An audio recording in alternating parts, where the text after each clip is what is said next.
So guys, today we are discussing about an interesting article. And what is this article all about? And this article is about 3 reasons why Israel Adesanya should retire. So let us look at these 3 reasons now. The reason number 3, why Israel Adesanya should retire. Adesanya should not want to become the next Anderson Silva.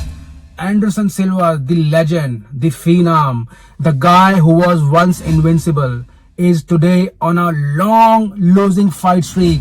UFC doesn't want Adesanya to be the next Anderson Silva. So let's look at this. When did Adesanya make his debut? Adesanya made his debut in the year 2018. In 2018, when Adesanya fought in the UFC thought we found the new Anderson Silva, right? Yep. And when Adesanya defeated Anderson Silva, UFC felt like, you know what? We have found the new Anderson Silva and now we are going to make a lot of money.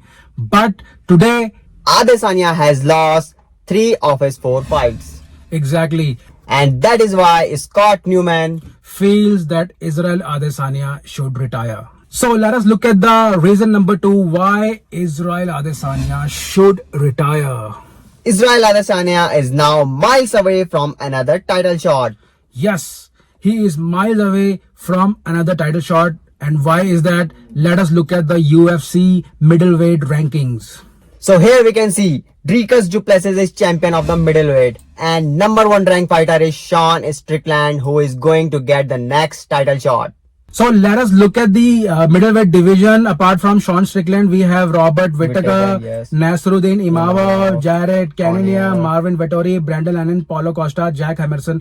I don't think there is anyone that could give Adesanya a fight to bring him back in the title contendership. So I think Paulo Costa is next interesting fight. For Adesanya, correct. Paulo Costa versus Adesanya could be a very interesting fight because both have lost their last 2 fights, right?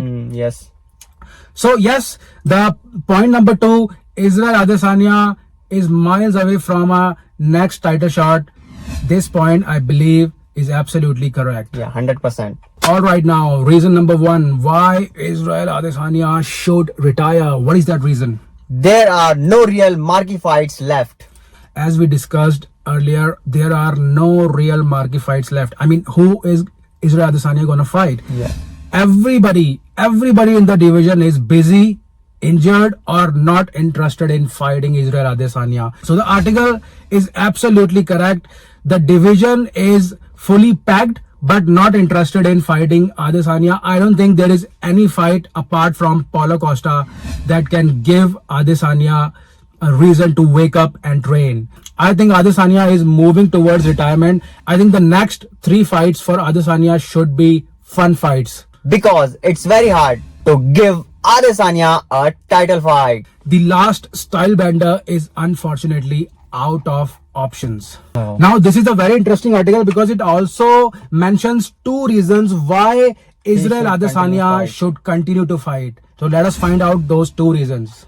Israel Adesanya might only be 1 win away from a huge fight with Alex Pereira. Yes, that is what I'm saying. It's not who you win. It's all about how you win. If Israel Adesanya goes ahead and beat the shit out of Paulo Costa again, he is 1 fight away from getting a title shot in the lightweight division, and he is 1 fight away to fight Alex Pereira, because there is a rivalry. There is only 1 fight that people are interested in: Alex Pereira versus Israel Adesanya 3. Yes. Rubber match. And we are going to find out who got the last knockout punch in between Israel Adesanya and Alex Pereira. So there is one more reason that why Israel Adesanya should continue.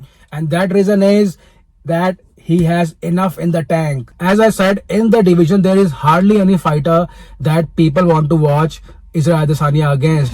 I think for me, Israel Adesanya should move up, which he doesn't want to move up because he mentioned it quite clearly in the post-fight press conference. But I think he should move up, and there are plenty of amazing fighters that are interested in fighting Israel Adesanya. And he is a tall guy. He's 6'4". He is not going to have a reach problem there.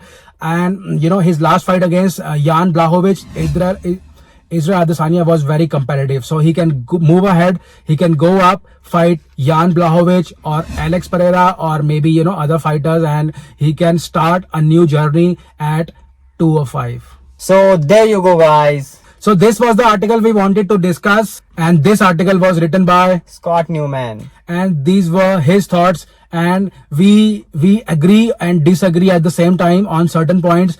For me, I want Israel Adesanya to move up and fight at 205. And for me, he should stay at 185 and fight some fun fights. So this is it, guys. We'll see you in the next video. Till then, subscribe to our channel and like this video.